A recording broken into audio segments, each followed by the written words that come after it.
అందరికీ నమస్కారం. Welcome to it's you TV. ప్రస్తుతం మనతో పాటు ఉన్నారు ప్రముఖ జ్యోతిష్య పండితులు గోనుకుంట్ల సురేష్ బాబు గారు. గురువుగారితో మాట్లాడి 2026 సంవత్సరంలో 12 రాసుల వారి రాశి ఫలాలు అంటే ఎవరెవరికి ఎలా ఉండబోతుంది, అసలు ఏ రంగంలో ఉన్న వారికి బాగా కలిసి వస్తుంది, ఎటువంటి జాగ్రత్తలు తీసుకోవాలి, వాటి పరిహారాలు ఏంటో కూడా గురువుగారితో మాట్లాడి వివరంగా తెలుసుకుందాం. నమస్కారం గురుగారు. దాక్షాయిని గారు నమస్కారం అండి. గురుగారు, తులారాశి వారికి ఏ విధంగా ఉండబోతుంది 2026 సంవత్సరంలో? సో 2025లో రాకింగ్ రాశి ఏంటంటే తులారాశి, 26లో కూడా రాకింగ్ రాశి ఏంటంటే వీళ్ళది. సో ఒక లాస్ట్ ఇయర్ హోల్ ఇయర్ అంతా నేను చెప్తూ వచ్చాను, బాగున్న రాశుల్లో ఒక రాశి తులారాశి. ఈ సంవత్సరం కూడా బాగున్న రాశుల్లో ఫస్ట్ టాప్ 3 కేటగిరీలు ఈ రాశి ఉంటుంది. అది రాసి పెట్టేసుకోవాలి గోల్డెన్ వర్డ్స్లో. అందుకని వీళ్ళకి కూడాను ఈ టైంలో అనుకూలంగా ఉంది. ఫస్ట్ 6 months అందులో వీళ్ళకి చాలా బాగుంది. ఇంకా మళ్ళీ ఆ టైం రాదు వీళ్ళు. అందుకని చాలా ప్లానుడ్గా చక్కగా చేసుకుంటూ ముందుకెళ్ళిపోతే అద్భుతాలు సృష్టించగలిగిన రాశి ఇది. అంటే నేను ఓవర్ యాక్టింగ్ అనేది అంటాను, ఎగ్జాగ్జరేషన్లో చెప్పట్లా. ప్లానెట్స్ అనుకూలంగా ఉంది. మనం డీటెయిల్ ఇంకా డిస్కస్ చేసుకుందాం. ఈ టైం మాకు ఇండివిజువల్గా బాగలేదండి, ఇబ్బందులు పడుతున్నాం అంటే ఇమ్మీడియట్లుగా ఒక పని చేయాలి.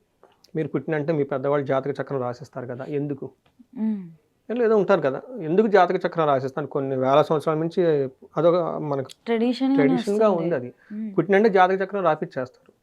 పెళ్లి కావడానికి ముందు లగ్న పత్రిక రాస్తారు. ఈ లగ్న పత్రికను ఎవరైతే జాగ్రత్త పెట్టుకుంటారో లైఫ్ కూడా బాగుంటుందండి. చాలా శకునాలు ఉంటాయి ఆ రాసేటప్పుడు. అలానే జాతక చక్రాన్ని కూడాను రాసేటప్పుడు, ఆ జాతక చక్రం రాసేటప్పుడు హోల్ ప్రిడిక్షన్, ఆ పిండం అంటారు కదండి, ఆ హోల్ ఎలా ఉంటుందో మనకు తెలిసిపోతుంది అనమాట. అందుకని మన మహర్షులు ఇచ్చిన టూల్ ఏంటంటే, ఒక ఆయుధం ఏంటంటే జాతక చక్రం. ఈ రాశి వాళ్ళకి బాగలేదని ఎవరికైనా దగ్గర అనిపించిన, ఫీల్ అయినా, అందులోనూ 35 to 45 yearsలో ఉండి స్టాగ్నేటెడ్ గ్రోత్లో ఉన్నాము. ఎందుకు తగ్గిపోతారండి? అప్పటిదాకా బాగా చదువుకొని ఉంటారు, 10 ఏళ్ళ ఎక్స్పీరియన్స్ ఉంటుంది, సక్సెస్ఫుల్ కెరీర్ ఉంటుంది, మిడ్ లెవెల్ మేనేజర్ ఉంటారు, సడన్గా ఎందుకు డల్ అయిపోతారు ఆ టైంలో చెప్పండి? అప్పటిదాకా సూపర్ ట్రాక్ రికార్డు ఉంటుంది. ఇలా ఎవరికైనా మిడ్ లైఫ్ క్రైసిస్ వచ్చింది అంటే ఇమీడియట్గా జాతకం చూపించుకోవాలి.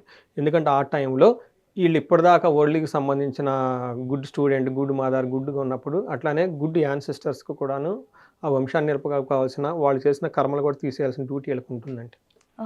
అలానే కొన్ని శాపాలు ఉంటాయి, పితృశాపాలు, స్త్రీ శాపము, ఇవన్నీ పూర్వజన్మలో చేసిన సుకృతులన్నీ క్లీన్ చేసుకోవాల్సిన టైం అదండి. అయితే ఈ టైంలో వాళ్ళు నెగ్లెక్ట్ చేస్తారు, వాళ్ళ కోపం వస్తుంది. చదివిచ్చాము, భార్య పిల్లలు అంతా బాగున్నారు, మిడ్ లైఫ్ మేనేజర్లా ఉన్నారు, సంపాదన వస్తుంది, మాకు పూజలు చేయలేవా, దే ఫర్గట్ అనమాట. అందుకని చెప్పేసి గ్రామ దేవతలు ఇలాంటి కొన్ని ఉంటాయి అండి. అవి చాలా చిన్న చిన్న పెద్ద పెద్ద పూజలు ఏం కాదు. వాటిని ఒకసారి చూపించుకోవడం చాలా చాలా ఇంపార్టెంట్. లేదంటే మనశ్శాంతి ఉండదు. ఓకే, సింపుల్గా గొడవలు పడుతూ ఉంటారు. ఇది డిఫరెంట్గా ట్రీట్ చేసుకోవాలి. బట్ సింబాలిక్ ఏంటంటేనండి, రాశి ఫలాలు ఎందుకు ఓపెన్గా చెప్తారంటే అందరికీ బాగుంటుంది, మనకెందుకు బాగలేదని చూసుకోవడానికి రాశి ఫలాలు ఓపెన్గా చెప్పమని చెప్పేసి మన శాస్త్రాల్లో ఉంది. అందుకని ఎంత ఓపెన్గా మనం ఎందుకు చెప్తామండి? కంపేర్ చేసుకోవాలి. బాగుంటే okay, wear the right flow. బాగలేదు అంటే మీకు ఎక్కడో మోర్ రెస్పాన్సిబిలిటీస్ ఉన్నాయి, ఎవరో ఆపేస్తున్నారు, ఎవరు అది కనుక్కొని సాల్వ్ చేసుకోవాలి. విచ్ ఎనర్జీ స్టాపింగ్ దెమ్ అనేది. So it's the very beautiful science అండి. సో మీరు ఆలోచించండి, వెరీ కామన్గా. అప్పటిదాకా వెళ్ళిపోయిన వాళ్ళు అక్కడ ఎందుకు ఆగుతారు? అప్పటిదాకా they are very champion, they are hero, they are toppers, gold medallist, everything is super. ఇష్టమైన అబ్బాయిని అమ్మాయిని ఎంటబడేలా చేసుకున్నారు, ఇష్టమైన జాబ్ కట్టేసుకున్నారు, అన్నీ చేసుకున్నారు, మరి అక్కడ ఎందుకు ఆగిపోయారు? కానీ మిడ్ లైఫ్ క్రైసిస్ అని రకరకాలుగా చెప్తూ ఉంటారు. బట్ యాక్చువల్ థియరీ ఇది, మన జ్యోతిష శాస్త్రంలో చెప్పేది, కర్మ సిద్ధాంతం చెప్పేది ఇది. బాగలేను అనుకున్న వాళ్ళు, నేను చాలామంది చెప్తాను, చాలా వీడియోలో కూడా చెప్తున్నాను, తులారాశి వాళ్ళకి అందరికీ బాగుంది, మీకు బాగలేదా ఇమీడియట్గా జాతకం చూపించుకోండి. అది మీ పెద్దవాళ్ళు రాసి ఇచ్చింది. అది respect to your divine, your ancestors. తులారాశి ఎందుకు బాగుంది మనం చూద్దాం. ఫస్ట్ ఇందులో ఉన్న నక్షత్రాలు చిత్త 3-4 పాదాలు, స్వాతి 1-2-3-4 పాదాలు, విశాఖ 1-2-3 పాదాలు అంతా మనకి తులారాశిలో ఉంటారండి.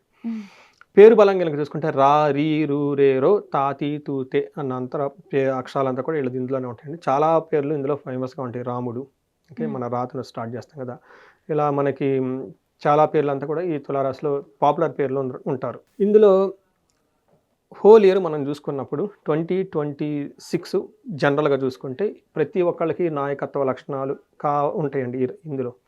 తర్వాత రిస్క్ టేకింగ్ ఎబిలిటీ చాలా బాగుంటుంది. ప్రతి ఒక్కళ్ళు ఉన్నతంగా ఎదగాలని ఒక స్ట్రాంగ్ సంకల్పం అయితే ప్రతి ఒక్కరికి డిఫాల్ట్ ఉంటుంది ఈ ఇయర్లోనే. అట్లాంటి సంవత్సరంలో వీళ్ళకి ఇంకా అదృష్టం ఎక్కువగా ఉంది, చాలా బాగుంది. ఫస్ట్ 6 మంత్స్ ఇంకా చాలా బాగుంది. జనరల్గా మనకి ఏం చేస్తామంటే 4 గ్రహాలు కన్సిడరేషన్ చేస్తూ ఉంటాయి. ఎవరు గురువు, శని, రాహుకేతువులను చూస్తూ ఉంటాం. ఈ రాహుకేతువులు ఇవి చూసుకుంటూ ఉంటే ఏ గ్రహం మారుతుంటే ఎలా ఉంటుంది అనేది మనకి ప్రిడిక్షన్ చేస్తూ ఉంటాం. ఇందులో వీళ్ళకి మారేది ఒకే ఒక గ్రహం, గురు గ్రహం జూన్ 2న మారుతూ ఉంది. మిగతా గ్రహాలు హోల్ ఇయర్ అంతా అక్కడే ఉన్నాయి, ఎలాంటి మార్పు లేదనమాట. ఇలాంటి మార్పులో వీళ్ళకి ఏ గ్రహం ఎలాంటి రిజల్ట్ ఇస్తుందంటే మనకి సూక్ష్మ గోచారం, లఘు గోచారం ప్రకారం కనుక చూసుకుంటే శని, గురు, రాహుకేతుల వల్ల శని వల్ల వీళ్ళకి సపత్న క్షయం. ఈ టైంలో వీళ్ళకి ఎనిమీస్ ఎవరైనా ఉంటే వీళ్ళ చేతిలో ఓడిపోతారు. సపత్న క్షయం అంటే డిఫీట్ ఆఫ్ ఎనిమీస్. శత్రువులు అనేవాళ్ళు వీళ్ళకి దరిదాపుల్లో ఉండరు. వీళ్ళ మీదకి ఏదైనా చేయాలని వచ్చినా కానీ వాళ్ళు దూరంగా వెళ్ళిపోతారు. మనం ఏమని గెస్ట్ చేసుకోవచ్చు, కోర్టు కేసులు వీళ్ళకి విజయం వస్తుంది, ఆస్తి రకాల వీళ్ళకి విజయం వస్తుంది. ఇన్ కేసు భార్య భర్తల మధ్య ఏదైనా డైవర్స్లు అవి ఉంటే వేసిన ఈ రాశి వాళ్ళకి విజయం వస్తుంది.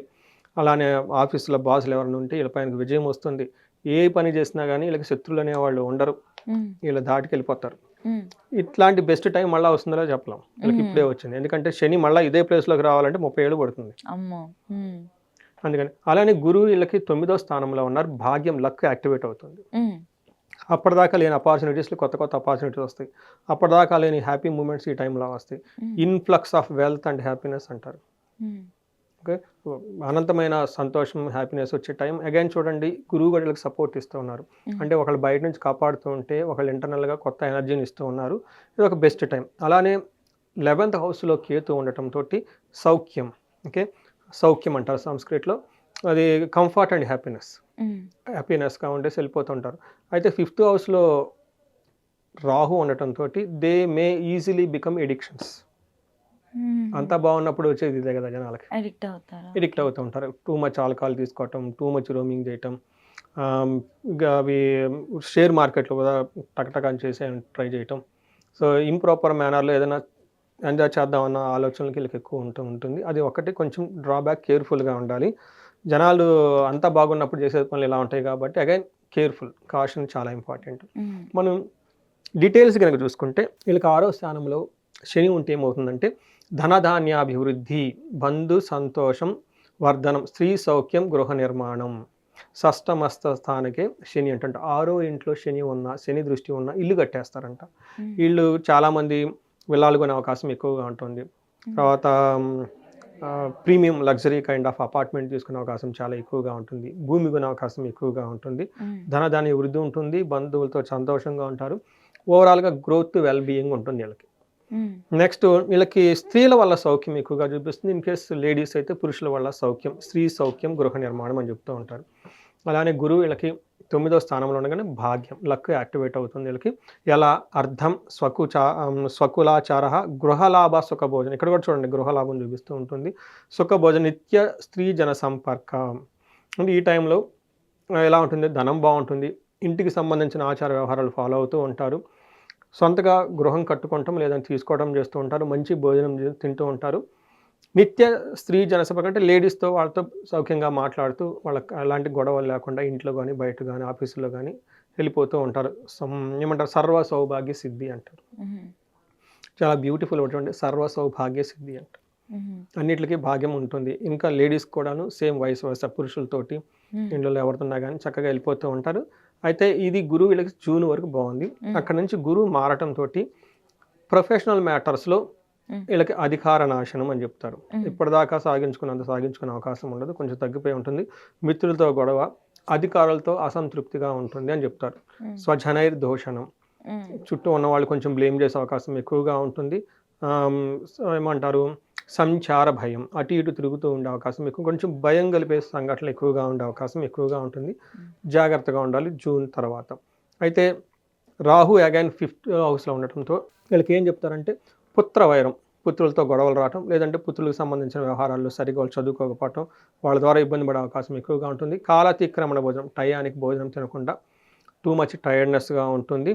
అలానే ఏం చెప్తారంటే అందరికీ గౌరవించబడుతుంటారు. ఆర్థికంగా బలంగా లేకపోయినా కానీ డిగ్నిటీగా ఉండే అవకాశం మనకి రాహు ఇస్తున్నారు.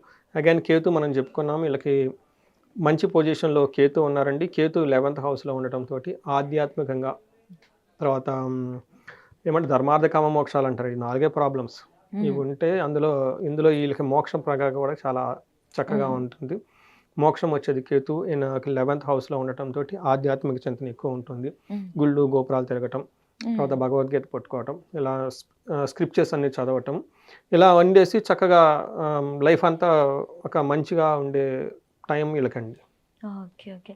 గురుగారు నక్షత్రాల పరంగా కూడా అంత బావుందా? సో నక్షత్రం మీరు చెప్పిన విధంగా కొంచెం మారొచ్చు. చిత్తా నక్షత్రం వాళ్ళకి ఫస్ట్ హెల్త్ బాగుంటుంది, నిరోగము, ధనలాభము, సుఖము, తర్వాత సంపదలు చూస్తూ ఉంటుంది. అయితే రాజసమాన సౌఖ్యం, కంఫర్టబుల్గా ఉంటుంది. వీళ్ళకి మరణము, భయము రెండు చూపిస్తుందండి. ఫస్ట్ వారంలో అనుకున్న పని కాకుండా వాళ్ళ ప్రాజెక్ట్ కానీ వీళ్ళని కానీ ఆగిపోయే ఉద్దేశం ఉంటుంది. దీన్ని మరణం అంటారు, మన తెలుగులో ఎట్లా అంటారు తెలియదు. నేను దానికి అలవాటు పడిపోయాను. కొంతమంది కామెంట్లు పెట్టద్దండి, ఇక్కడ నెగిటివ్ వర్డ్ కాదు, మరణం అంటే ఆగిపోవటం. నెక్స్ట్ వచ్చేటప్పటికి భయం గొలిపే పరిస్థితులు ఉంటుంది. ఇది కూడా దసరా టైంలో కొంచెం ముందు ఒక 1 month 2 months వీళ్ళకి చుట్టూ భయం గొలిపే సంఘటనలు ఉంటాయి, జాగ్రత్తగా ఉండాలి. అలానే స్వాతి నక్షత్రం వాళ్ళకి సంపదలు ఉంటుంది, ధనలాభం ఉంటుంది, రాజ్యపూజ్యం ఉంటుంది, హెల్త్ బాగుంటుంది, అంతా బాగుంటుంది. బట్ అక్టోబర్ టైంలో వీళ్ళకి ఒక ప్రాజెక్ట్ కానీ ఏదైనా మధ్యలో బ్రేక్ వచ్చి ఆగిపోయే అవకాశం ఉంటుంది. విశాఖ నక్షత్రం వాళ్ళకి సంపదలు బాగుంటాయి, సర్వజన పూజ్యము, హెల్త్ బాగుంటుంది, మనీ ఫ్లో బాగుంటుంది. అయితే వీళ్ళకి గురువు వల్ల అనుకున్న పొజిషన్ రాకుండా మరణం అంటే మధ్యలో ఆగిపోయే అవకాశం ఎక్కువగా ఉంటుంది. అలా మధ్యలో ఆగిపోవటాన్ని ఒక ప్రాజెక్ట్ కానీ వీళ్ళ విజన్, వీళ్ళు అనుకున్న డ్రీమ్, దాన్ని మనకి సంస్కృతంలో సాంస్క్రిట్ లాంగ్వేజ్లో మరణం అంటారండి. మేబీ స్టాప్ అయ్యే అవకాశం ఎక్కువగా ఉంటుంది. సో చూశారు కదండి, ఈ రాశి వాళ్ళు మీరే ఉన్నారు ఈ రాశిలో ఇప్పటిదాకా బాగున్న రాశిలో ఇది ఒక రాశి అండి. యాక్చువల్‌గా చెప్పాలంటే ఈ రాశి వాళ్ళకి ద బెస్ట్ టైమ్ అనే చెప్పొచ్చు. గోల్డెన్ ఆపర్చునిటీ ఏమైనా స్టార్ట్ చేయాలన్నా ఏదైనా కూడా. ఇప్పుడు నాకు తెలిసినంత వరకు పరిహారం అన్న పదం వాడచ్చో లేదో తెలీదు గానీ, ఏ దేవుణ్ణి ఆరాధిస్తే ఇంకాస్త బావుంటుంది అని అంటారు. సో మీరు చెప్పిన విధంగా సహజంగా బాగున్న ఈ టైంలో బాగలేని వాళ్ళ పరిస్థితి ఏంటి, ఇమ్మీడియట్గా జాతకం చూపించుకోవాలి. దెర్ ఇస్ సంథింగ్ గోచారాల ఫలితానికి సంబంధించి ఇంకా బియాండ్ కొన్ని స్టడీ చేయాల్సి ఉంటుంది. ఓకే. అది చూపించుకుంటే మనకి ఇంకా క్లారిటీ వస్తుంది. బట్ ఓవరాల్గా అందరూ చేయాల్సింది ఏంటంటే వీళ్ళు స్వర్ణలక్ష్మి విశేష హోమం చేస్తే ఈ టైంలో ధన ప్రవాహం చాలా ఎక్కువ వస్తుంది. లేదంటే కుబేర పాశుపతాకం చేసుకుంటూ ఉండాలి, లక్ష్మీదేవిని విశేషంగా ప్రార్థిస్తూ ఉండాలి. ధన ప్రవాహం వీళ్ళకి వచ్చే అవకాశం ఎక్కువ ఉంటుంది, ఎందుకంటే మంత్ర సిద్ధి ఉంటుంది వీళ్ళకి ఈ టైంలో. ఓకే. ఇవి కాకుండా హెల్త్ కాంప్లికేషన్స్ చాలా రోబస్ట్గా ఉండాలనుకుంటే అమృత మృత్యుంజయ పాశుపత అభిషేకం. ఇవి కాకుండా వాళ్ళకి ఇండిపెండెంట్గా ఇంకా ఏమైనా దోషాలు ఉన్నాయనుకోండి, అవి చూసుకొని వాటికి సంబంధించిన కాలసర్ప దోష పూజలు, తర్వాత త్రిపిండి దోష పూజలు, అలానే ఏదైనా గ్రహం వాళ్ళకి ఇబ్బంది పెడుతుంటే ఆ గ్రహ శాంతులు అవి చేసుకుంటే బాగుంటుంది. సో వీలైనంత ఎక్కువగా వీళ్ళు క్షేత్ర దర్శనం చేస్తే బాగుంటుంది. జూన్ తర్వాత ఒక్కసారి గుంటూరు దగ్గర కోటప్పకొండ అని ఉంటుందండి, ఆ క్షేత్రాన్ని దర్శించుకుంటే గురువు పెట్టే ప్రాబ్లమ్స్ బయటపడుతూ ఉంటారు. సో ఇండిపెండెంట్గా ఇంకేమన్నా వాళ్ళకి ప్రాబ్లమ్స్ ఉంటే మనకి కన్సల్ట్ అయితే మనకు చూసి చెప్పొచ్చండి. ఖచ్చితంగా గురుగారు. సో ఈ రాశి వాళ్ళకి మనకి 2026లో చక్కగా బాగున్న ఈ టైంలో వాళ్ళకి అష్టైశ్వర్యాలు కలగాలి, భోగభాగ్యాలు కలగాలి, సుఖంగా ఉండాలని చెప్పేసి మనం కోరుకుందామండి. ధన్యవాదాలు గురుగారు. ధన్యవాదాలండి.